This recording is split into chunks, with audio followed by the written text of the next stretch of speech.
Hey! My name is Cody. I am a digital presenter for the PartsIPS. Today, I am going to talk about Whirlpool PAN-CRISP Part #WP67002659. Whirlpool PAN-CRISP Part #WP67002659 is a non-stick pan designed to help you cook food evenly and quickly. It features a unique design that helps to evenly distribute heat throughout the pan, ensuring that your food cooks evenly and quickly. The pan also has a special coating that helps to prevent sticking, making it easier to clean up after cooking.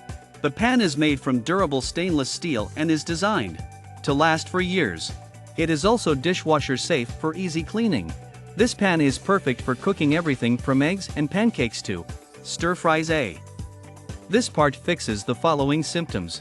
This part is a replacement crisper pan for Whirlpool refrigerators. It fixes the symptom of a broken or cracked crisper pan. Here is how you install this part. 1. Unplug the refrigerator from the wall outlet.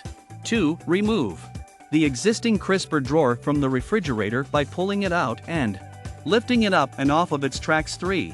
Place the new crisper drawer in its place, making sure that it is properly aligned with the tracks in the refrigerator. 4. Push the drawer back into place until it is fully seated in its tracks. 5. Plug the refrigerator back into the wall outlet and test to make sure that it is working properly. You can buy this part from www.partsips.com. Click on product link in video description or search with part number on www.partsips.com. Visit www.partsips.com to order residential appliance parts.